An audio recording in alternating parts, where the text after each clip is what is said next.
Hello, kids, and welcome to another episode of the VGF Strat Corner podcast. And we're kind of doing a little switcheroo this time.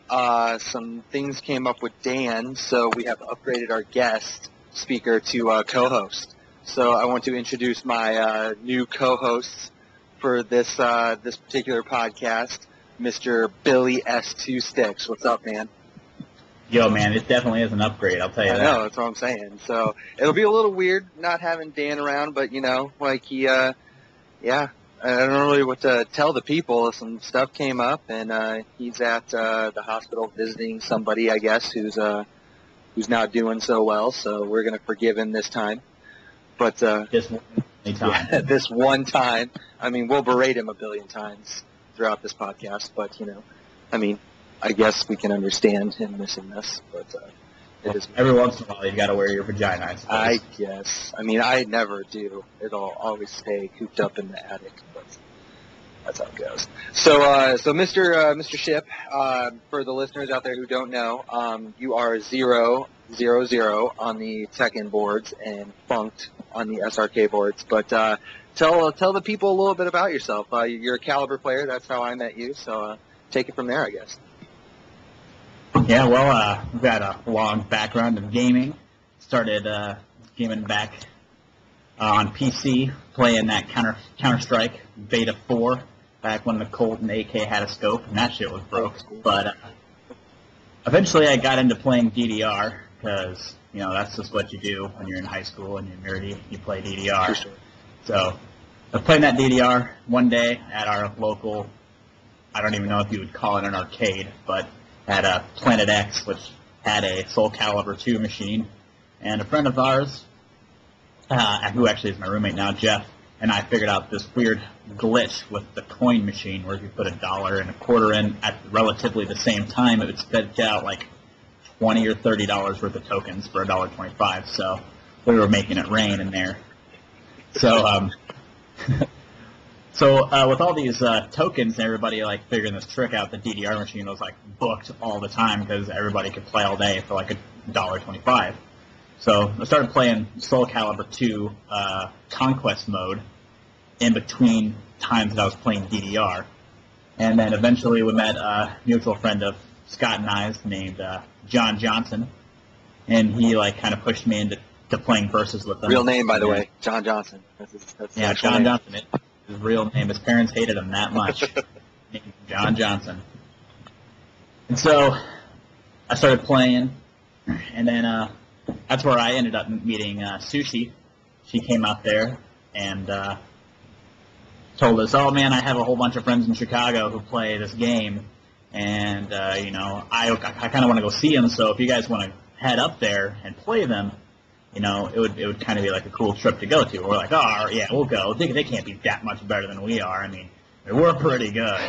So we got up there, it just got decimated by everyone, and it was a big eye-opening experience for me in fighting games in general, because even though I wasn't the best here at the time, I mean, I am now, but I could hold my own pretty well, I thought, and I didn't really grasp the concept that there were people out there that were just that much better.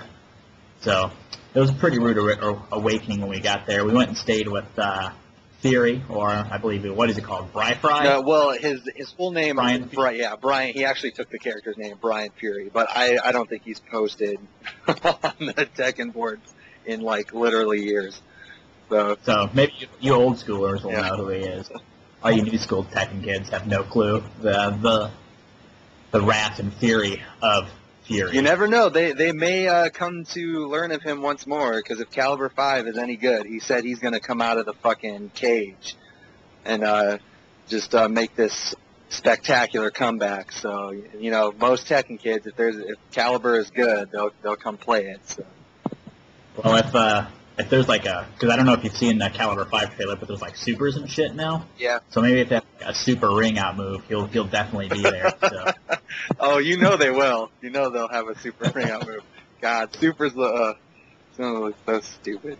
But anyways, so yeah, and so that's where I met a lot of the Chicago kids and started playing. And I was like traveling to Chicago like every week or every other week to go up there and play them. And it really helps me out. And That's where I met, like, Flo, and I know everybody knows that guy. Yeah, everybody does. A fucking huge name back when he was just huge, just a big guy. Well, he still is a big guy. But oh, he's actually quite a bit smaller than the first time I ever met him. He looked like a fucking mattress. So. Oh man. And he showed me a lot of stuff because we both played Taki and stuff like that, and that's where I met WC Maxi, if anybody even remembers that guy. Well, even if they don't, I think there's still some like sticky threads up on TZ or SRK or somewhere that has his name on it. So I'm sure that even new schoolers are like, man, this guy's an admin. Who the fuck is he? Yeah, the very first time I ever met him, I was at the Harlem Urban Plaza in Chicago, the Hip. And he was running the tournament, and I went up. I was like, "Oh, hey, it's really nice to meet you, WC Max. My name is Billy. I'm from Iowa." And he looks at me and goes, "Okay," and just walked away. Yeah. I was like, "Huh? Well, that was really nice of you. I really appreciate that, you asshole." Yeah, he's the ultimate in douchebaggery. Yeah, and you know, I love the guy. The guy's hilarious. Because once I started going up there more often, we kind of bonded. And then from Caliber 2. I guess my highlight of that game is we went to EVO in 2004, the first year it was being played. Or maybe it was the first year it was being played. And I ended up getting like 13th out of 250, which was, which is pretty solid, but not the greatest. I was happy with my results. And then my buddy Rob or Hartnana or XTCU or whatever the hell he goes by on whatever board he's there, he ended up getting the top 8. So we had a celebration for him. It was pretty fun. A fucking celebration. It's a celebration. And then after Caliber 3 came out, and it was the worst pile of garbage anybody had ever seen, I ended up, WC Maxi hit me up and asked me if I wanted to play Unreal Tournament 2004. And I was like, oh, hell yeah, I love playing shooters. So we got there, and we hopped around to a bunch of clans until eventually we formed our own called Pure. And we were pretty much the best at Onslaught. And by pretty much, we were. We spooned all of the noobs, even European clans. They couldn't handle our proness. That's what I like to hear. U.S. on top, number 1. Now, in Team Deathmatch, they had our number, but in Onslaught, we were the real deal. That's just kind of how it went. If anybody's ever even played Unreal Tournament. Oh, I'm sure there's some clowns out there listening to this that have. That's T3 was just fucking trash. But how it goes, They make a good 2 and then a crappy 3. It just kind of seems the way of the games I play. I never played Tekken 2, so Tekken 3 ended up being okay. So luckily enough, I never played Tekken 2 for you guys. So. Yeah, Tekken 3 was it was okay. It was a fun game, but it was one of those we're balanced because everyone is broken sort of games. So it was a little overpowering, but. You have those games from time to time. So, just look at Marvel. At least it was somewhat balanced, and in a way that it was broken. So, So I ended up playing UT for about four years with him, and then until UT3 was announced, and it was a bunch of fucking trash, and then played it. And then I started playing Tekken with you, and it was terrible. That's okay, but it takes especially with Tekken, it takes some time, and you actually have to like the game. So I don't take that as a measure of your skill as a gamer. I take that as the measure of your dedication to the game. So I think I cried about where's my block button about 100 times until I finally just opened back. Oh. That was an experience. I'm surprised you haven't fucking tried to play Mortal Kombat, man. It's like set up like almost exactly like at least the buttons are set up like Caliber. So. Well, I have played Mortal Kombat once or twice, and, it's just not for me. Well, that game is all about Kung Lao, so, That's true. Well, okay, well, that's a good background, and I know since your UT days that you've been kind of bouncing around from game to game trying to find that one. I know you're doing the LOL thing right now, but...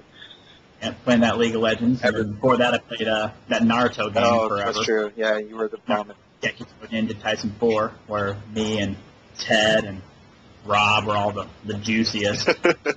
But that game was just as broken as everything else. Yeah, I was gonna say it's really easy when there's no real competition. It's just a bunch of scrubby players playing the game, which is a good strategy, I guess. Just find those broken-ass games that you have a bunch of anime nerds playing and go take their money, because no real good competitive players are going to touch it.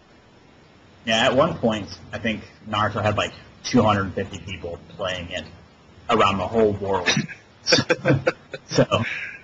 But it was pretty legit in the States, though. A ton of people played it, and they were just not fighting game background people, so we just kind of pruned them. Yeah. That's how it went. Well, we have that really, really weird anime fetish thing going on here in the States, so we love those weird, crazy, stupid games, so long as they're based on something cartoon. True. Well, let's talk some Tekken then. Try to grow these listeners' brains a little bit. I'm really good at it. Yeah, we both are. We're pretty good. We'll manually grow your brain if we need to. So, but Jin, I don't really expect this to be too insanely long of a podcast for those listening, because Jin really he's a simple character. In order to play him effectively, he's pretty much like a 5-move character, and you don't really get out of that mode. So the snid bit that I'll give you guys, because we usually give a little bit of a summary for the character that you can kind of take with you wherever. He's really good in tracking. He has really good pokes. He's just a master poke machine.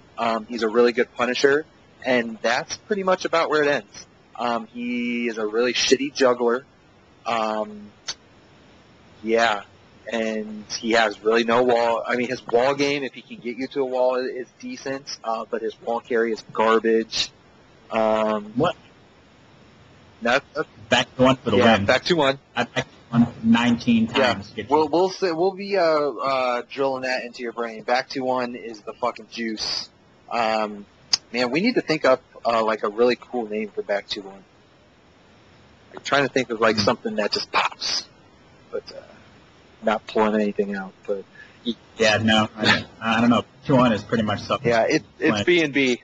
It's self-explanatory. Back to one, game over. But you've automatically lost the round. Yeah, so exactly. This is how it goes. But to kind of grow on that little summary, his punishers, like I say, he is a really good punisher. He has one of the better 10-frame punishers in 2-4. His 12-frame, which is 1+2 or 12, that's a really good 12-frame. It has pretty good reach on it. Both of those walls flat. He really doesn't have anything at 14 frames. I know forward 12 is 14 frames. His standing 3 is 14 frames, but really, you can just do 1+2 up until you hit 15.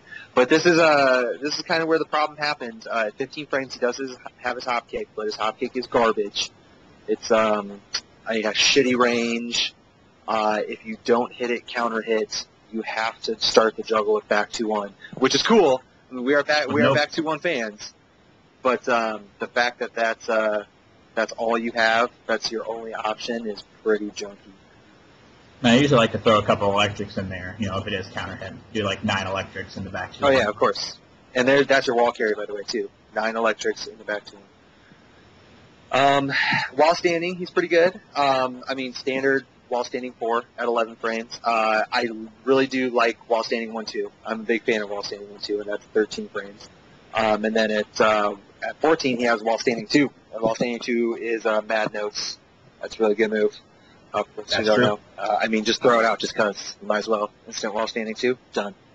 So, I guess if you really want to at 15 frames, if you are like the proest player ever, you can do a instant while standing 2 to punish 15 frames from standing. But I'm not really going to recommend it.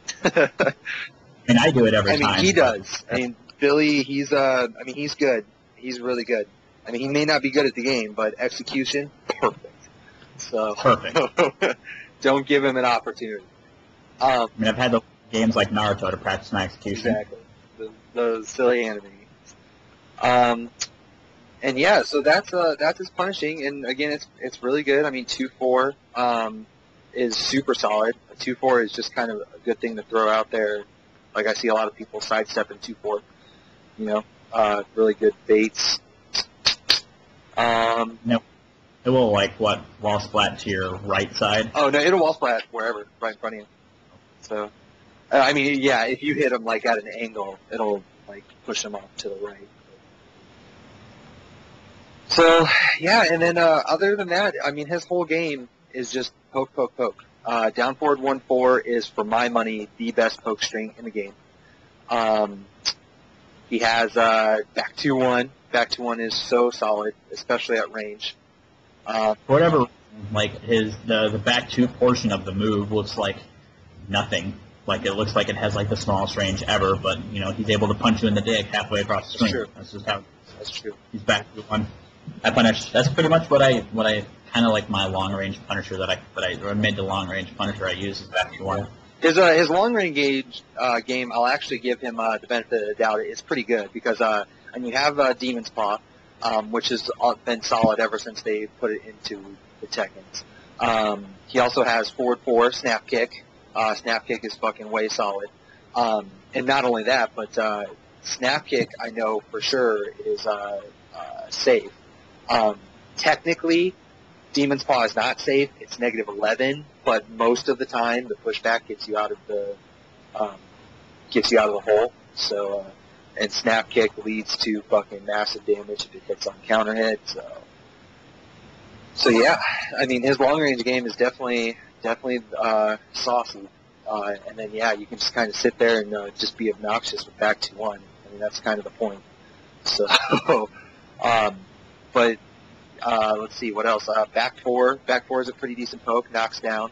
And I say poke kind of. I use that term very generously since back 4 does knock down. But you know, since it doesn't lead to big damage, I still give it a poke status. But it does wall splat, so you know that's super solid. What else does he have? His low pokes are not all that good, but he does have down 3-3 knee popper dog. Dude, knee popper dog. Cannot beat it. We love our knee popper dogs.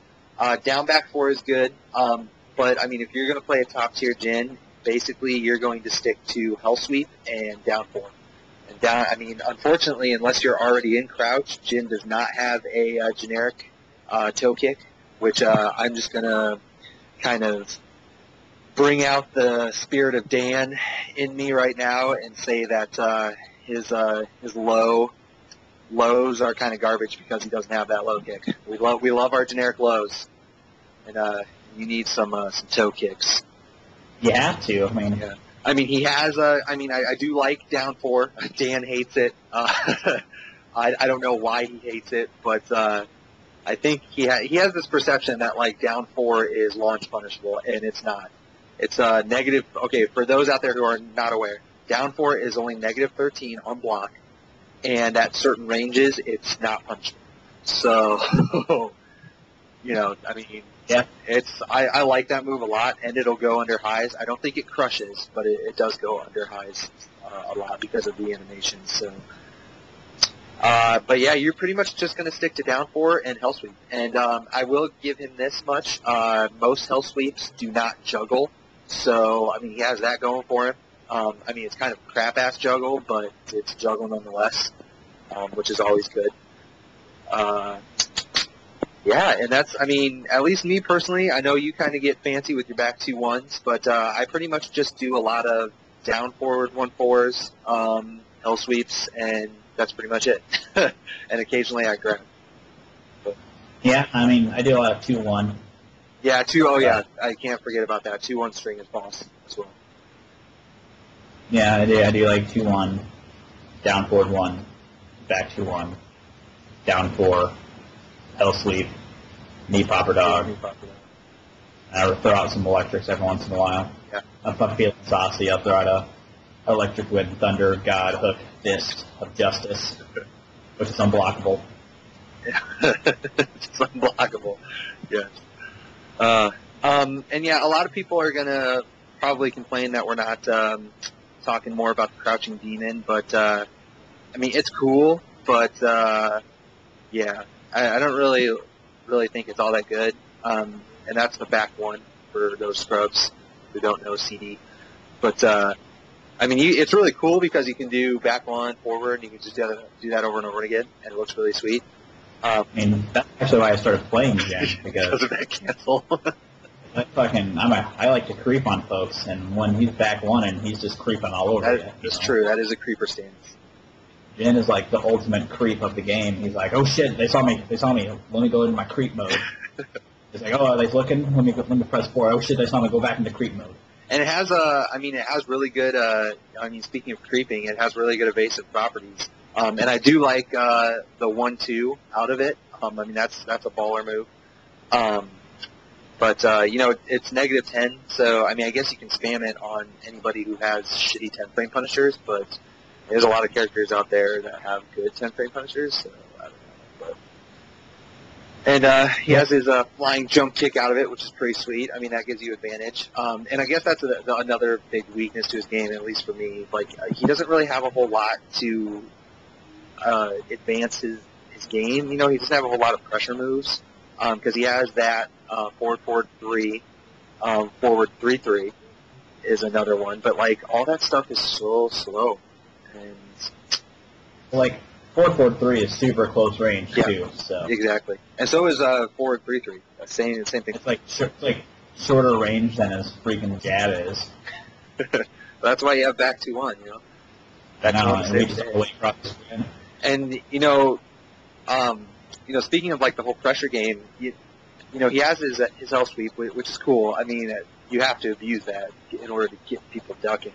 Because he's so mid-heavy, and his mids are so good. But, like, his grab game is garbage. I mean, he does have down forward 14. No, sorry, down forward 23. So, 20, yeah. And that thing's baller. I mean, that's a good grab. But, I mean, it's kind of, just the way that you have to do it and everything is kind of garbage. And it really doesn't, that actually gives him pretty decent Oki, as does his 12. But, I don't know, I'm just not a big fan of his grab game. Like, his command grabs aren't so scary for me. And, yeah, I don't know. It's one of those things, I guess. But, yeah, that's kind of... I will agree. His grab game is pretty weak. I mean, the down forward 2+3 throw leads to like good Oki, and then his 1+2 throw leads to good Oki, but it doesn't really it's not Oki where it's like, oh my god, you guessed wrong, I'm taking half your life. It's like, oh my god, you guessed wrong, I'm kicking you. Yeah. Which is cool though. I mean, with the 1+2 grab, it's really neat. If you do the just frame version, it practically guarantees, a snap kick, or at least something, because most people aren't just going to get up after that. But so, that's something for him. But in my mind, and we'll get, I guess we can just kind of jump into this. For me, he's mid to low mid, and a lot of people I know put him even lower than that, like straight up into low tier. I won't go that far just because I think he's so mid heavy and his poke game is so strong, as well as his punishing game, that he can play a really good defensive game. And then he has I think it's a forward 2.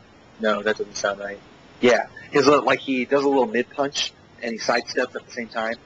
That thing's really good. And then back 1 does have some evasive properties. So he has that, and his parry is really good.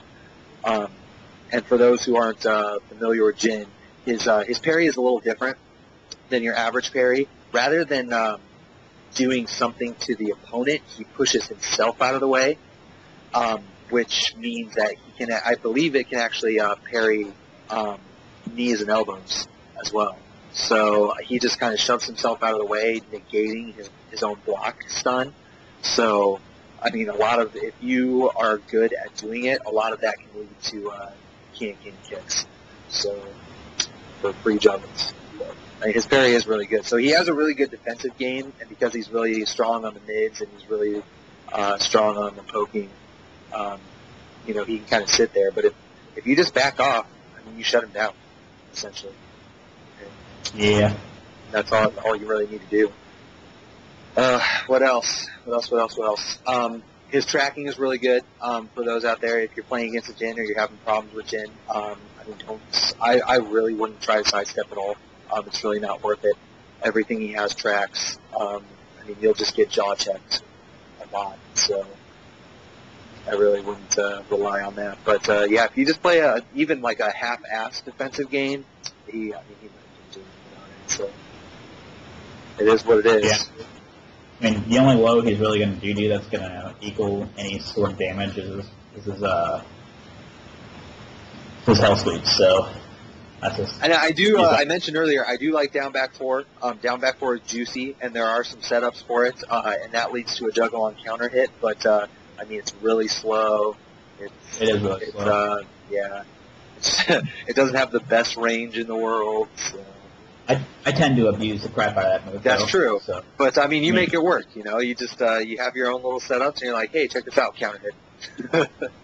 So. Yeah, I mean, it does a good bit of damage for hitting non-counter hit, too. Yeah. I mean, but it's not so fast that it's unseeable. I mean, you can train yourself to see it, no problem. Yeah. Well, yeah, it's 20 frames, so, I mean, if that gives anybody, like, a frame of reference, you know, that's 20 frames is getting into that seeable. Oh, what else? And yeah, I really don't have much else to add to it because, like I said, for me, in order to play him really well, you have to stick to like 6 moves or so. And if Dan were here, I have a feeling he'd say something like, "That's kind of true for every character," which it is. But I mean, he can't really veer from that all that much. I mean, he can try to get fancy, but you're not really gonna. The other thing that kind of irks me about the character is that, you know, other characters in the Tekken world have a risk versus reward game where it's like, hey, I took a big risk, and then I got really rewarded for it. But if you take a big risk with Jin, you're not really getting rewarded for it, even if it hits, because it's juggle damage, and his juggles are just so bottom tier. Yeah, and that's my biggest complaint about Jin. Despite, like, I mean, forget his grabs. He doesn't need any more lows. He's fine with those, whatever. But, I mean, give him a better juggle game. Like, the back 2-1 crap, and he doesn't have, I mean, he has garbage bound moves. I mean, it's just, oh, God, it's garbage. Garbage. And, I mean, he can somewhat, I mean, because of 1-2-4 and snap kick and some other stuff, I mean, he can, like, send you to the wall if he gets that perfect situation, but for the most part, he's not going to do that. I mean, if he gets you to the wall and faller, you know, like if he wall splats you or something, you know, you can do the, you do one, I mean, there's a few different things you can do. You can go into 4-4-3 for the bound and then do laser scraper or some stuff. And, I mean, he has some stuff that can, that does some damage, but, I mean, it's getting you to the wall that's the problem. So, yeah, so that's really all I have for Jin. I mean, we didn't really talk about it too much, but like I said, I don't think there's really much to him as a character. He doesn't have any great matchups versus anybody, and yeah, he just has a bunch of poor matchups. And for anybody out there, I mean, if you've watched any like high level players playing Jin, it's really boring. I mean, it's a lot of 2-1s, down forward 1-4, and just kind of, you know, sitting at range and just playing a whack-ass defensive game. And you're not going to see him get real fancy. Maybe you'll see some electrics in a juggle or something. If they're really cool, they'll do some back 2-1s. But other than that, there's not much to him. So, yeah, I put him at the mid to low mid because of that. I don't know if you want to throw out an analysis, Billy, or not, because he's like pretty much the only character you fuck around with. But yeah, I don't even really have an analysis for do back to 1. Yeah, because the only move he has ever. I mean, I looked in the move list the other day, and they only had one move, and it was back to 1. So there you go. I was pretty sure that was pretty legit. And back to 1 links into another back to 1. Yeah, it's like fucking Super Street Fighter 4. You just got to do those S links, back to 1.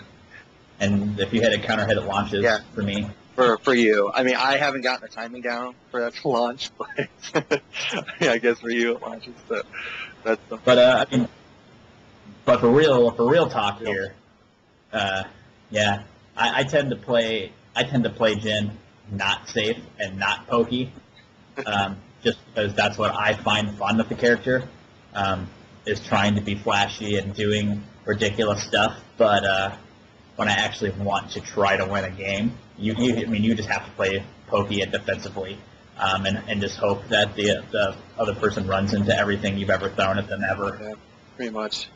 And it is really lame because I like the character. I mean, the T4 version of him was so busted that it wasn't fun. But once he came out in T5, he actually became fun, and then they made him garbage, boring. So, I also think like if you really want to make Jin really, really, really effective, you have to practice your like crouch dash while standing cancels. So that way, I mean, you are getting relatively good damage off of your while standing too if they do duck. So for all those Mishima players out there, just start practicing the while standing cancels anyway, because at some point you'll need them. So it's the way it works. Yeah. But so well, I guess we can just kind of bounce into whatever from there. Have you? I take it you haven't watched any of the Tag 2 stuff? I've watched a little bit, not a terrible amount of it because I'm playing that League of Legends all the time. Yeah. I wish Dan was here because I know he's been fucking just eating that shit up. But it'll be interesting to see what they do with Jin, because I've heard through the grapevine that he can go into his back one stance off of like other stuff or something like that. And I know that they also changed the down forward 1-4 string because it's now. Do you know? What's up? But if they've changed it, I do not like it. Well, it depends on like how it works now, because I mean, it's down forward 1-4, and the 4. The only part of it that's changed is the 4, and rather than the old mid kick, it looks like a high, but it looks exactly like his standing 4, except it follows through. So it's like what the animation for his standing 4, if the standing 4 were to whiff, he just kind of keeps following through with it. But like the way that it looks like it gives him advantage, but the only way that that's going to be good is if the down forward 1 jails. So you can't duck that. I mean, if you can duck that, he's now shitty. Because down forward 1-4 is like the move that made him good. That stopped everything. It homes and tracks. It does everything that you could possibly want a string to do, aside from launching. But, so, I don't know. We'll have to see how he is. I want him to be cool. I want him to have some new stuff that's, like, good, so you can actually have some sort of mix-up stuff. I really hope they gave him some stuff for his juggles, but, who knows. But I do want to ask you, though, since you're mostly a Caliber player and not really playing a whole lot of Tekken, are you excited for Tag 2 at all? Do you care? Not really. You play it because people are playing it, or what? What's up? I'm actually super excited for Tag 2 because, I really liked Tekken Tag whenever we were playing it. It's just I got into the game 10 years too late. With your 1-3 juggles. I should have released a comic video, but I felt just absolutely saddened by the fact that it didn't do that. But I used to play one of my original team on that was Jin June, because I saw Hatman play, and I was like, oh my god, Hatman is so good, I want to play Jin. He is the most technical player I've ever met. And then I was like, man, I am trash at this game. There's no way I'm going to be able to do that shit. So, I just started jacking around with other characters. But for all you old tag players, I'm sure you can agree that the best juggle with Kaz or Devil is electric, and then 1, and then the 3. Yeah, it pretty much is. And it's the flassiest shit ever, for sure. Yeah, and then somehow, even though there's no walls in the game, a wall appears, and you get a wall split. So, it's just crazy. Keep that in mind playing tag. We really should. You should have put out a comic book to show everybody. I got a bunch of setups for that 1-3 too. I can hit you and then I can do it, or I can launch you. Sometimes it just hits you with 1-3 while you're standing, and it launches you into another 1-3. It's just too strong. It is too strong. But actually, yeah. But Tag 2 looks really, really fun, and I don't mind the Tekken 6 system. the whole reason I even wanted to play it, because I thought that the bound juggles looked so cool. I was like, oh man, this looks so cool. And then, of course, I played a character who has, like, next to no bound juggles. So, yeah, it was really shitty, bro. so yeah, but yeah, I plan on playing it, and hopefully the people in Cedar Rapids will play it as well, and then we'll show them who's the best. Well, I mean, you know that I'm gonna for sure be playing it, regardless if anybody else does. But yeah, I'm hoping some people come out of the woodwork for this game because, I mean, gamers love their tag games. So I mean, hoping people just kind of sat out Tekken 6, hoping that tag would come out sooner rather than later, and that they're just waiting for this game to come out. So. But it should be a lot of fun. I mean, it looks like a lot of fun. I really don't want to take too much away from the videos that they've put out there because I mean, you never know what's going to change. I don't know if you listened to the last podcast, but we were talking about Craig, and I guess Craig has this new like dark upper sort of move that just does anything and everything. I saw that. So. Yeah, I mean, I really hope that it's not nearly as busted as it looks, and if it is, that they change it. So, and if they do, you know, I mean, that just goes to show you, I mean, you can't take everything for granted that you're seeing in these videos. So. Yeah, I mean, I can only hope since they're actually doing like location tests that people are like, this move is kind of broke. Yeah, and I'm really interested to see how the tag juggles work because I mean, you can already tell from the videos that. The way that the tag system works is, I mean, it's kind of funky, but in order to have good tag combos, it's just going to be a math. You know, it's just going to be math, and that's it. You know, like, okay, I'm going to tag this character in only because they have this move that does this damage, and, you know, that sort of stuff. Because, like, back in the tag days, you could have, like, all these crazy-ass tag combos, and you'd have setups and stuff after it. Whatever, but it doesn't really look like it has that feel to it in Tag 2. It's all like, okay, this character's coming in for a couple seconds to get like a couple big damage hits, and then I'm going to tag the other one in, and they're going to finish the combo or whatever. So it's just like, okay, it's just straight math in order to figure out the juggles. So, I don't know. It looks really weird, but... I will say the one thing that it does look really strange. I don't really know if I like the actual just aesthetic way that it looks. Like, because like sometimes you're going into your tag combo and like motherfucker will just drop from the sky like, bam, here I am. I'm gonna do some hits and I'm gonna jump right back out of the screen. Like seriously? Yeah, I don't really like the whole both characters on the screen at the same time deal. Like, I mean, I thought it was like really like if you take the Paul Law combos from Tekken Tag. I mean, that was just so cool, even though like they weren't the best juggles. They just looked really cool. It's like, oh, snaps. They come in for a hit. Oh, he came in for a hit. Oh, my God, that's so awesome. Yeah, that's one thing that, I mean, like I said, I haven't watched a lot of Tag 2 videos yet, but I haven't really seen any, like, really flashy, awesome, like, team-specific juggles, you know? I'm sure they're out there, but I haven't seen any like that. Imagine not putting them in. Yeah, I mean, they have to have them in, but, I mean, I want to see those juggles because I want to know what they do. Because, like, with the Law Paul one, you know, it automatically soul charged Law when you finished it. So like, he's sitting there soul charged. So, like, there was actually some shit you could do with it. But, yeah, I don't know. I mean, it's going to be really weird. I'm mostly not looking forward to, like, how you tag in and out. I mentioned this on the last podcast. I mean, there needs to be a tag cancel. Otherwise, this game is going to suck. But I know that at least in this version that they have for their location tests, you can get into certain situations where you can hit both characters at the same time. I don't really know if I like that. And, like, the way that, like, if you're close to a wall and stuff, like, if you tag, the character, like, jumps out, you know, from, like, behind the wall and shit. Just all this crazy stuff that it just doesn't look like it's conducive to being good defensive strategies. You know, it's like, oh, hey, thanks for just leaving my character open. I have no choice but to tag, but they're going to get hit. Well, I mean, one thing they could do, I mean, I don't, you have no really clues, like, you know, and this is weird, feels weird saying this, but take a cue from Marvel, and if you're too close to one side, you know, your character comes in from the other side. Yeah. Like if you're crowding the left side, your character pops in from the right side.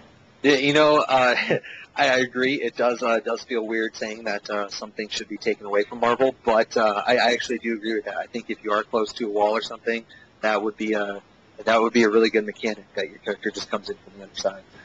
But I mean, of course, it would have to be like proximity type thing because, I mean, even in Marvel, you can kind of stand back away from the wall, have them come in, and then dash underneath them. So as they're coming in, so. Yeah, but I guess with tag you take the idea. Yeah, but I guess with tag, yeah, I mean you could change it a little bit just so that they run in, you know, because with Marvel everybody's doing super jumps and all this other stuff, but you know with Tekken it's really hard to jump under or run under somebody, so unless they're doing a move that just has some sort of super jump property, but for the most part you don't see it happen. Tekken 1 style. Yeah, Tekken 1. The fucking 4-story leaps that are jumps. So fucking so weird. But. So, well, let's just move on to other stuff then. How do you feel about Caliber 5? I mean, we mentioned it a little bit earlier. You know, it looks like there's fucking supers in the game, which is going to be whack as fuck, but... Well, I mean, it really depends, like, how it works out. I'm not gonna say I'm really excited for the game because, I mean, Caliber 4 was a step in the right direction from Caliber 3, but the one thing I didn't like, they really slowed down the gameplay. I felt it wasn't... You never really felt that sense of urgency when you were playing the game. You know, it wasn't like, oh my god. Like, I mean, if you just take Marvel, for example, I mean, Marvel's a pretty fast-paced game when you're playing it. You just have this sense of urgency, like, holy shit, something's going to happen at all times. But, like, Caliber 4 is just kind of really laid back. I mean, it's pretty much well known that Namco considers Tekken its prize fighter, and that Soul Calibur is their recreational fighter for people who don't play the game seriously, type of thing, you know. So they're not really they're willing to take more chances and risks with the Calibur series than they are with Tekken, you know. Yeah. But hey, you know what? Let's give characters supers. Let's see how that works out. I mean, Street Fighter 4 did it, and that game sold 1 trillion games. So, you know, let's do that for Soul Calibur 5. So, like, I'm not terribly excited for it, but you never know. It could end up being okay. One thing that Webster actually said was that the game is getting away from its original tradition, and I really couldn't agree more. I mean, Soul Calibur 1 and 2, you had Soul Charge cancels, and, you know, you could Soul Charge if you made certain moves unblockable or Guard Crush and stuff like that. I mean, the game was called Soul Calibur, so, and, you know, and then they recently just took that option away from you. Like, oh, I can't even Soul Charge anymore? Okay, well, so I guess this is just Calibur now. It's not really part of it anymore. It's just Calibur. Well, I noticed that from, like, all the little tidbits that they release on it. Like, we don't have anything too specific yet, you know. I mean, they're still really early in the development process of it, but like everything that, you know, that articles and stuff have put out on it, I mean, everyone is saying that it's going to be a different system, which I don't know how I feel. Like, it's one thing to add a mechanic or two to a game, but it's something completely different to just, like, completely change how the game is played. And it almost sounds like that's what they're doing. Like, they're just reinventing the entire thing and just, like, building it from scratch. And saying, okay, we're going to change, you know, exactly how you move and how moves work, and I don't know. It'll be weird. I mean, I'm really hoping it's good because I know there's a lot of people out there that would start playing again, and it would have a really big scene if it was good, but I don't know. I mean, it's kind of like if they're like, hey, we're going to release a new Guilty Gear, but it's going to play like Street Fighter 4, because that's how we feel that the fighting direction is moved. I mean, every player would be like, what is going on? What did you do to the Guilty Gear series? Why did you do this? You know? Or if they're like, all right, you know, you're going to have a super meter. I mean, not that you don't have a super meter, but like you have like an ultra meter now in Guilty Gear. You know, oh, you take damage. The one thing I really don't like the way that games have gone in the past few years, doing this whole crazy comeback system. Like, oh, hey, you're not all that great of a player, but hey, guess what? We're going to give you the option of becoming retarded, if you would like. I just go like with X Factor. I mean, you're like, oh man, they just raped two of my characters. Now I have my anchor with X Factor, and if I touch them 3 times, I've won the game. Yeah. And God forbid I get them and an assist at the same time, because then, it's just ridiculous. Yeah, and for those out there who don't play Marvel, it really is that stupid. I mean, high-level players like to kind of play that down and whatever, and if you have 2 high-level players at it, okay, I mean, typically whoever has the X Factor, or, sorry, let me rephrase that, whoever doesn't have the X Factor, they're going to be cautious enough that it's not going to just absolutely annihilate them. But I've seen retarded comebacks at the high level with X Factor, but especially with noobs, like, you can't predict a noob, you just can't. And with X Factor, I mean, if you have some scrub who just knows ABCD with a Wolverine, that's one of your characters that's dead if he touches you. So, I mean, it's really, really stupid. And I mean, worse yet, if you have a noob who plays Sentinel and he knows, rocket boots into BCD, there's one of your characters that's dead. I mean, it really is that stupid. But I mean, and that's kind of what I feel like they might be trying to do with Caliber 5, is put in that, hey, we're going to bring a comeback system. I mean, they kind of had it in 4, but not so much with the critical finish stuff. I mean, in the first build of the game, it was just ridiculous. I critical finished people every day like it was my damn job. Yeah. And but usually it wasn't like, it was usually if you got critical finished, you were going to lose anyways. It wasn't like, oh man, I'm totally winning this match. You're at no life, I'm at full life. Oh, I got critical finished. It wasn't anything like that. So. Well, and we've talked about this a few times, and actually, there's a lot of buzz going around in the community about this. That developers are making these comeback systems to kind of make the game more thrilling, and I actually disagree. I mean, I agree that it is there because they want a comeback system of sorts, but I actually think it's there to sell games. Because if you have 2 noobs going at it, either player, since they don't know really what's going on with the game, it actually makes it more fun for them because they never feel like they're getting their ass beat. They always feel like there's something they can do. And, I know that everybody loves Namco and Capcom and blah, blah, blah, blah, blah, but, you have to understand that these are businesses. And even though, like, Tekken, for example, is the smallest competitive scene right now, I would say, I believe it's still number 1, like, selling. Namco sells more copies of Tekken than Capcom does of, say, Marvel. So, when you look at it from that perspective, it's easy to see why they're going to have those sorts of things, because they still want to make money. As much as they want to appease the competitive community, unfortunately, this shit is not going away. Because even with Tekken, you have the Rage system now, and it looks like you're going to have Rage and Netsu and tags. So, as much as I hate X Factor and all that other shit, it's just something that's going to be there. So. Yeah, and I'm sure Caliber is going to have something just like it too. I can only imagine. I can hope not. But yeah, you can hope. I can hope. I just don't think it's going to happen. Like the trailer that you had that shows like footage shows like some character doing like a Sagat-esque Ultra, and I was like, oh man. Yeah, and I saw that too. I was shocked. I was like, really? Supers in a 3D? What the fuck?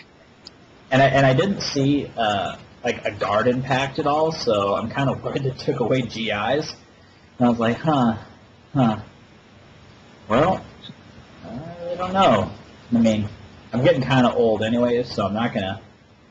who knows, I might randomly be good. I'm no Alex Valle. I can't be like 33 and fucking rocking everybody in games that I play, That's true. He is, he's one of the rarities, but, you get him every once in a while. You never know. You never know, Billy. You may be that guy, 40 years old, taking tournaments. I'll be fucking 50. Like, oh, I remember when Soul Calibur 2 was a good game. Soul Calibur 12 was trash. Oh man. Before I forget, because we were going to do this and I completely spaced off, but the kids they demand their low parry combos from female voices. So we're actually going to pause for a second so that you can prepare yourself, get yourself naked as Billy already is, and Actually naked. yeah, right he now. is actually naked. I mean, he's ready for this. I mean, he's been ready for this. I guess he's just so used to being naked that he forgot why he was naked this time. Like, just thinking about about Tekken with all you kids, I have raging hard on too. That's right. Yeah, I mean, his computer, his monitor is sitting on his penis right now. That's how he balances it. So okay, so we're going to pause and we're going to give you some low parry combos right now from a feminine persona. Low parry, back 2-1, down back, 2-2-3. All right, excellent. And then just since she was actually doing the real Jin low parry stuff, Billy, tell us what your Jin low parry combo is, because we want to know. All right. Well, what I typically do is, I just low parry because I know when all lows are coming, so you might as well not even try one. But the random chance that you're like, you know what, I think a low's going to work here, and I parry it, I back 2-1 instantly, and a wall appears, and then I take all of your life. Back 2-1, wall splat. Back 2-1, break wall. Back 2-1. Back 2-1, you hit another wall. Back 2-1, you fall, like, from the actual stage to another stage, and then I back 2-1 you into another wall, and then I back 2-1 you. So it's pretty much an instant death combo. Pretty much so. We might as well not even throw a low. I mean, I wouldn't do it. I mean, I do because I'm a bad player, but I know I should. That's just how it goes. Okay, so we chatted about tag. We chatted about the caliber. Trying to think if there's like anything like super exciting going on right now. Can't really. Well, we got SFX Tekken. That's true, and that'll actually come out before Caliber 5, most likely. So. Yeah. Oh, I don't really know how I feel about that whole cross genre on either way. I don't know if I'm gonna like Tekken versus Street Fighter or Street Fighter versus Tekken. I think they're both going to be garbage, quite honestly. I think there's going to be too many characters that there won't be any balance to it, and I think that because the other genre, like because those characters play so differently, that altering them to adapt them to the system that they're on is going to break them. So, like I've already said this. I don't know if I've said this on the podcast, but I know I've definitely said this to like people I've been discussing it with. But like Street Fighter X Tekken, the Tekken characters look busted, and I think that in Tekken X Street Fighter, that the Street Fighter characters are going to be busted because it's just like they're so different from that genre that in order to try to convert them, that they're going to end up breaking. But that's just my opinion. I mean, who knows? But.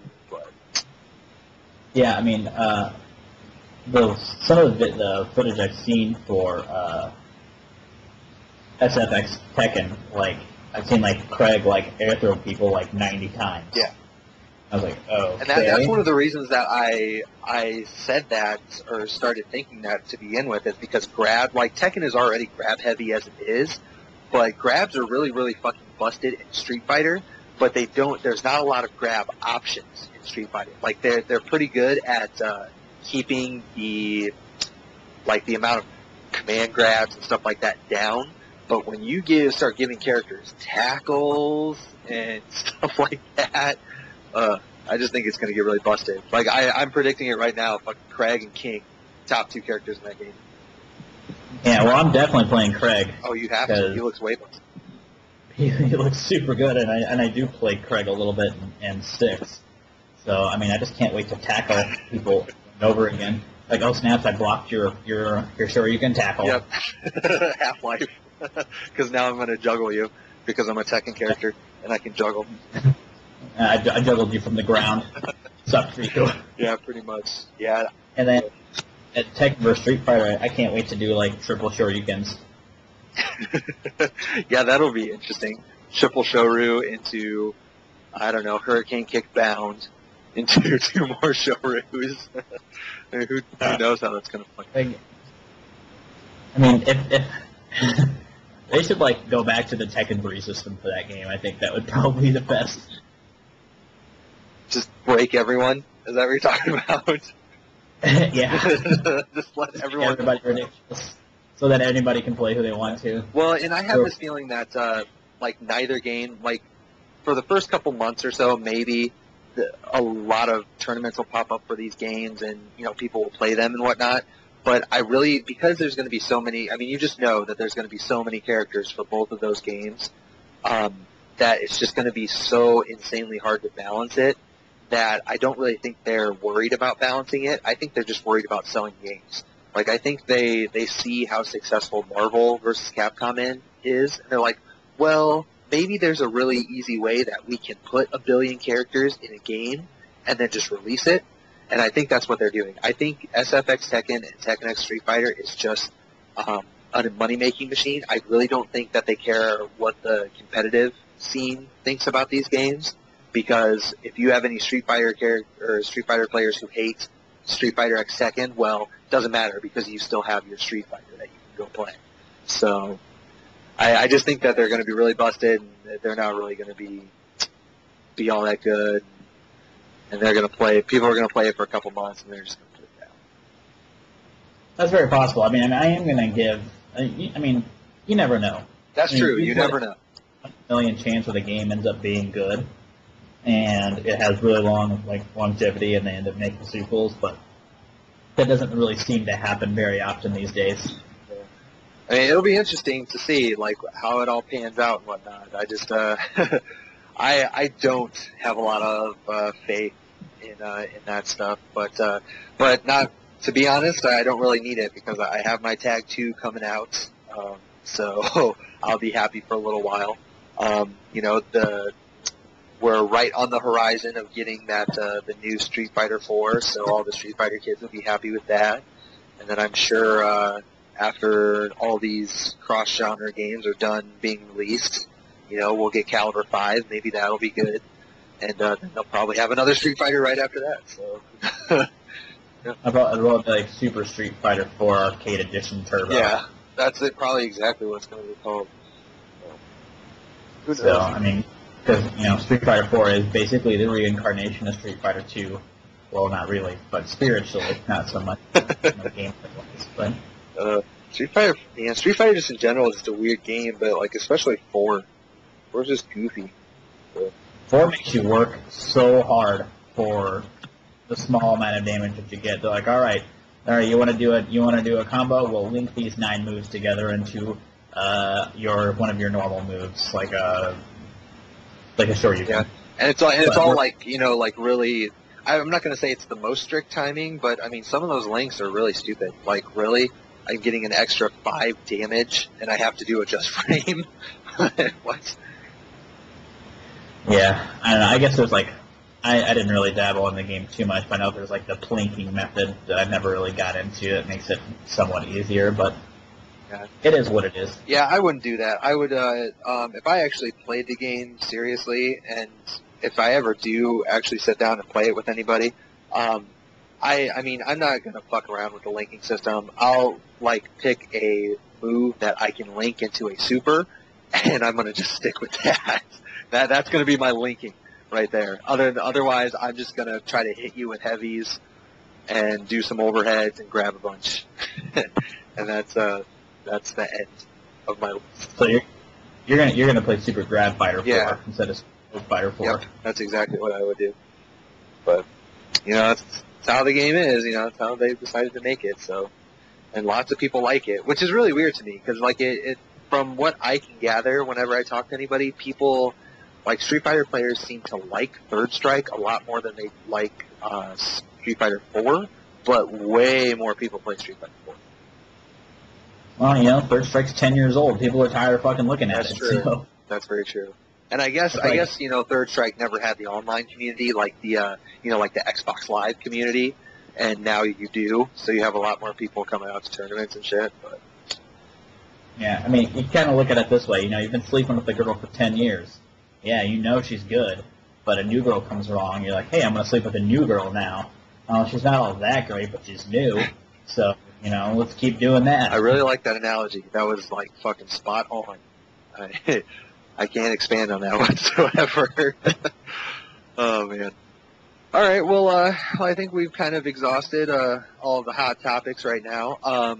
It is tradition for us to have our guest, and in this particular instance, our guest slash co-host, do our last portion of the podcast, which we call Sound Off.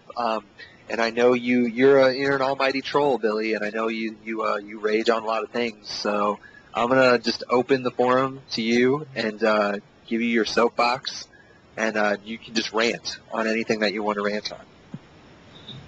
All right, well, I'm going to start with this. Oh, yes. I like how you go, I'm going to start with.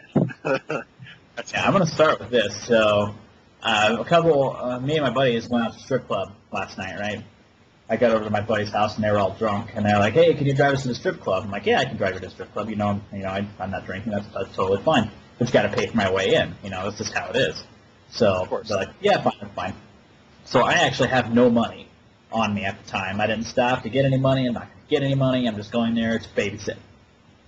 So I get there, we get inside, and I sit down, and within 5 seconds I have a fucking bitch in my lap, right? Because that's how they do at the strip club. And it's just like, oh, hey, what's your name? I'm like, my name is Ted. Because, I never tell strippers my real name. That's just how it is. Oh, that's hilarious. And she's like, oh, hey, Ted, my name is Stripper McStrippyface. I'm like, oh, what's up?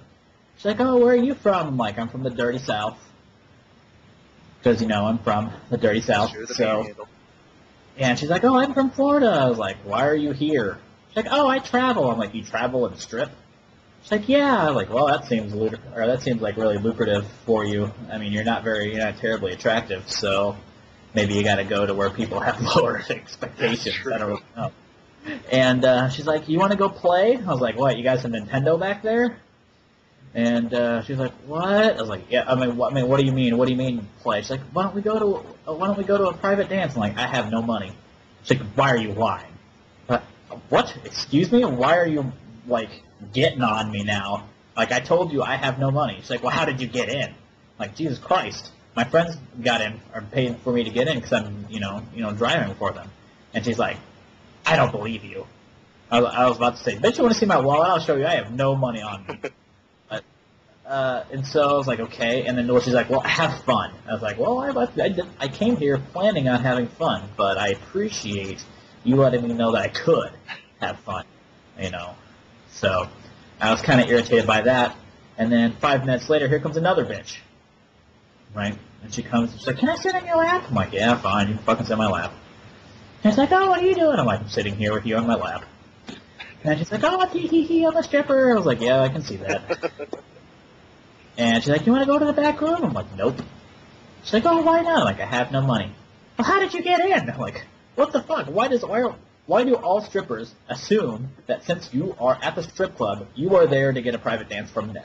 Like, what the fuck? All right, I have no money. When I tell you I have no money, it's not because I think that you're ugly, because if I thought you were ugly, I'd be like, bitch, get away from me, you're ugly. That's true, though, man. Strippers can be, worse than fucking used car dealers. Every fucking stripper thinks you have $1 million if you came to the strip club. And I'm like, no, I didn't. I mean, I know I'm a fucking good-looking guy and all, and you think I would have a lot of money, but, I purposely did not bring any money. That's just how I was rolling that night. And, I hate strippers sometimes. I just don't know what to say about it. That's such a good rant. Oh, man. I hate strippers. Man, we need to write that down and post that up somewhere. And every stripper just assumes that you're lying to them. And then we were there with a buddy of ours named Derek, and he's a pretty guy. I mean, you may know Derek, one of TJ's friends, Derek. Oh, yes, I actually do. I do know. He's a pretty dude. And the stripper got on his lap and just didn't leave for 20 minutes. So He's like, do you want to go to a dance? He's like, no, I have a fiance. You know, I can't. I'm not going to do that. She's like, oh my god, you have a fiance? Why don't you ditch her and marry me instead? And I was like, what the fuck is wrong with you? fucking pushy. And it's always the fucking like really really ugly ones that are walking around being like, "Can I sit on your lap?" They're like, no, but you're sitting on my lap now. God damn it. And I was driving TJ's Escalade, right? Oh, snap. And TJ was like, hey, were you showing them all those ladies your Escalade keys? Is that why they're coming to you? And I was like, oh god. I don't know. Like typically, I always thought, okay, well, a stripper like comes around and they're like, okay, who looks the fucking most pathetic and desperate? You know, and that's who they would go to. And then I was looking, I was like, man, do I really seem that pathetic and desperate that all these strippers are coming to me? God, I gotta do something about my life. I guess. But and then Ted was there, and he got a couple of lap dances, so it was pretty hilarious. But that's funny. But this one stripper just would not leave Derek alone, and Derek wanted nothing to do with her, and it was like very apparent. But she just wouldn't let it go. She's like, no way, I'm not letting this go. And then she dragged him up to the stage and was like, would you have a threesome with me and this girl? And Derek's like, oh my god, why is this happening to me? And I was like, man, most people would kill to be in that situation, but, I guess when you're man pretty, that's just how it goes. That's true. Yeah, I mean, if you get poon thrown at you a lot, sometimes you're just like, man, you're just wearing on my nerves. Yeah, I don't know. And another thing about strippers, I'm gonna share another story here. Not too long ago, when my friends from Ohio came down, I had a buddy. We went there. They love to go to the strip club here, because they don't really have juice bars or anything like that in Ohio. And a lot of strip clubs, which just baffled me, aren't fully nude. Okay, why would you call it a strip club if you're not going to, I don't know, strip? Yeah, that's such a good question. Why don't you just call it a topless club? And maybe they do. I'm not the strip club connoisseur that maybe other people are. So, they like to come here, and then we always go to the strip club whenever they come down. So, we come in, and we start standing around trying to find somewhere to sit. And within 10 seconds of us walking in, this bitch with cottage cheese ass comes right up to my buddy Tim and was like, hey, let's go up to the VIP room.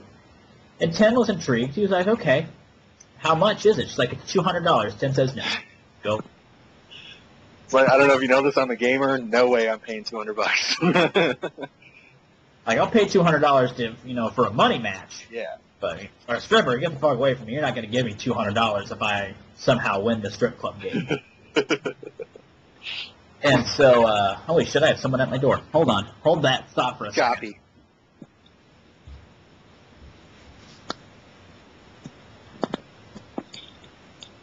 That's right, listeners. I'm keeping this part in here. You know why? It's because this is real. This is real talk. He's at home, naked, and he's answering the door, naked. And that's what we do. All right, sorry about that.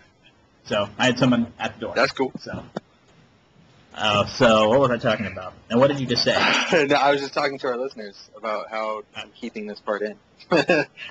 Oh, yeah, you definitely have to. But you were talking, Tim had just said no to a $200.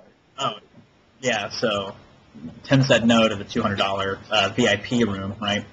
And so we find our place and we sit down, and 30 minutes later she comes back to Tim, right? She's like, hey, have you reconsidered? And I was like, bitch, if I told you no the first time, 30 minutes isn't going to make me think, you know what, $200 sounds really, that's just expendable to me. I just get rid of that $200. I mean, never mind I could get 200 different pairs of titties in my face. Or, some 8 lap dances from different people. I mean, shit just doesn't change. She's like, well, how about if it's $150? And he's like, no. So she leaves. And then she comes back. She goes, okay, how about $75 cash, you pay me directly, and you can have infinite time. Infinite time. I don't think this bitch knew what she was saying. But unbeknownst to us, Tim had actually turned it down. And we're like, what? You could have had that bitch for like 10 years. You could have made her come back. I would have had her sign, like, I would have, like, went out to the car and grabbed my laptop, and we could have, like, wrote up a contract. $75, infinite time. $75, infinite time. That's, like, fucking better than a mail-order bride. That's way better than a mail-order bride. But, yeah, I just fucking, I don't know why strippers just think that, like, I don't know, maybe they think, I guess I can kind of understand, like, oh, hey, they've been drinking for 30 minutes, maybe, you know, their judgment is more impaired than it had been recently. Yeah. Which I guess, you know, I mean, from that perspective, yeah, I mean, that would make sense. You know, if the person's drinking and they just keep looking at boobies and the JJ over and over again, they're like, if that bitch comes back, I'm actually going to take her up on her offer. I mean, that probably actually works. I don't know. It never really works on me because I want to tell a bitch no, it just doesn't change, you know. I'm very set in my ways, so That's true. I don't know.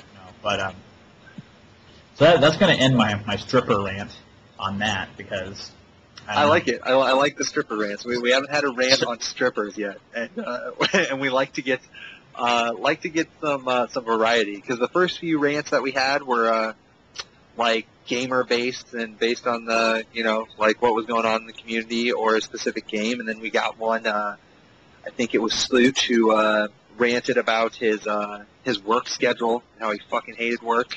So we had that one, and now we're starting to get into strippers. So I like this. I like where this progression is going, and I know once Dan listens to this, that he'll enjoy that as well.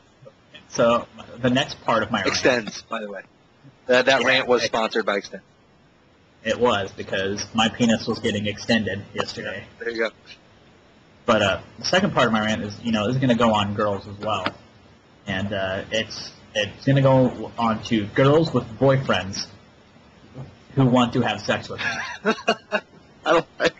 I like that. Not just, you know, like the third person, girls with boyfriends who want to have sex with, you know, you, the listener, or whoever. No, me, the ranter. Ranter. So there's this in particular girl that, you know, is very attractive, and we worked together for a while. And I guess technically you still do, and she started working second shift, so. She just works in a different department now than I do. But, you know, she's got a rockin' little body. Not much in the breast area, but that's all right with me. I really don't care. I just like them skinny. That's true. If I can feel their ribs through their back, I'm on the right train. And, you know, recently, we've been hanging out a lot, so recently to come to find out, you know, she liked me and thought about having sex with me a lot, but she's so goddamn into her boyfriend, she won't do it. And this upsets me because, you know, I would really like to sleep with her. So why are you going to tell someone that, hey, you know what, I really want to have sex with you, but I'm not going to? Yeah, that seems cruel and unusual. I mean, yeah, it's nice to know that people are thinking that, you know, like, all right, cool, but you know, don't tell me. Just don't. That's like saying, hey, you won $200. You can't have it because I just bought infinite time with it.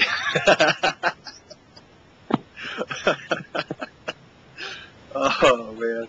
That damn infinite time. Man.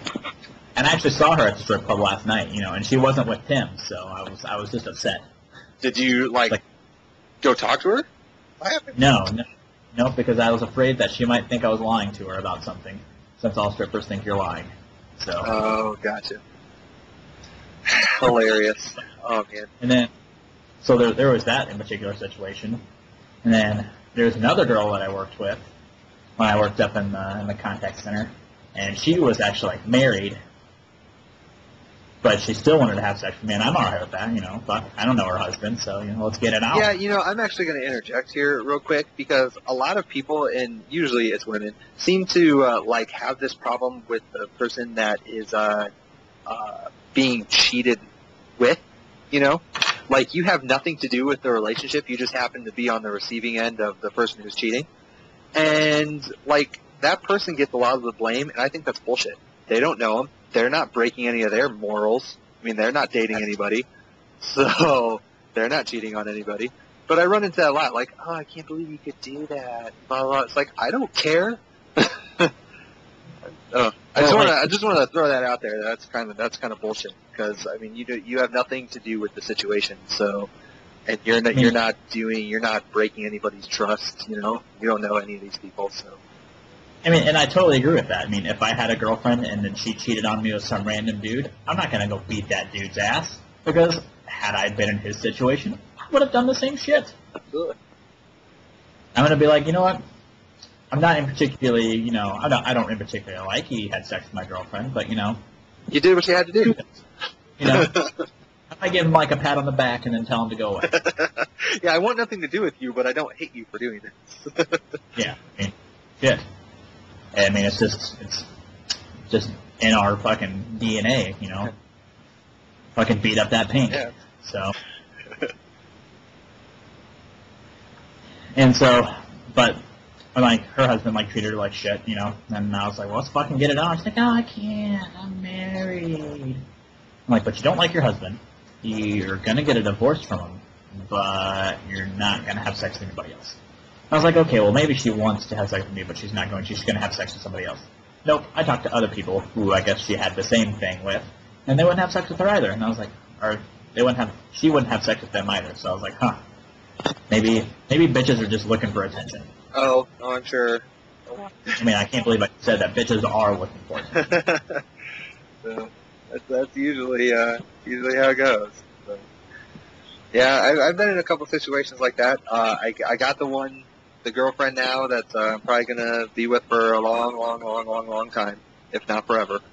But I have been in that situation, and it sucks. You're like, yeah, why would you even tell me that you want to do this, and then, yeah, nothing. So. Yeah, so that's kind of my rant on women. I like this, the anti-women rant. All of it sponsored by Extends. All of it sponsored by Extends and Helen Keller. There you go. Cool. That was an excellent final note. If you have one, Billy, we have been letting people tell abortion jokes to give the official stamp on the end of the podcast if you have one. If you don't, that's cool, because that rant was definitely excellent. Yeah.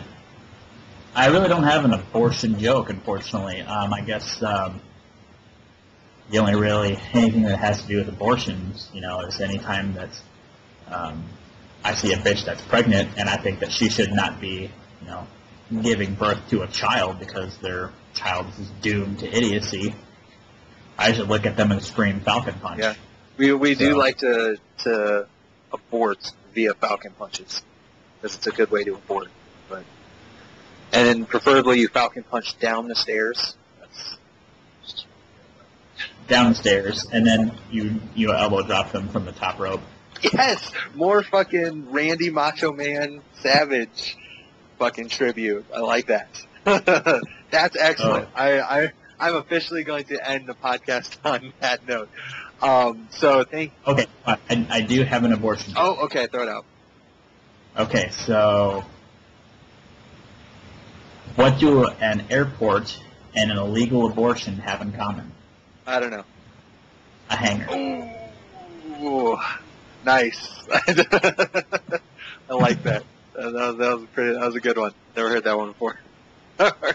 So listeners, we're gonna leave you with that awkward moment where you're like, did I just really listen to an abortion joke? Well, the answer is yes. Yes, you just did. After a rant. And women and stripper rants and all sorts of other goodness. You know what? Dan's gonna be proud. And I apologize to all you out there listening who were hoping for Dan. We're hoping that whatever it was, I don't think it was anyone he was related to. It's just somebody he happened to know. So I hope all that's going well, and he will definitely be back for the next one. I will guarantee it that he will be on the next one. But I hope we at least lived up to his standards for podcasting. But other than that, we will catch you on the flip, kids, and hope you learned maybe a little bit something about Jen. Yeah, I don't know. We don't really care at this point anymore. We're just doing our thing. So anyway, don't forget back to one. Don't forget back to one. All right, guys, have a good one. Thanks for listening.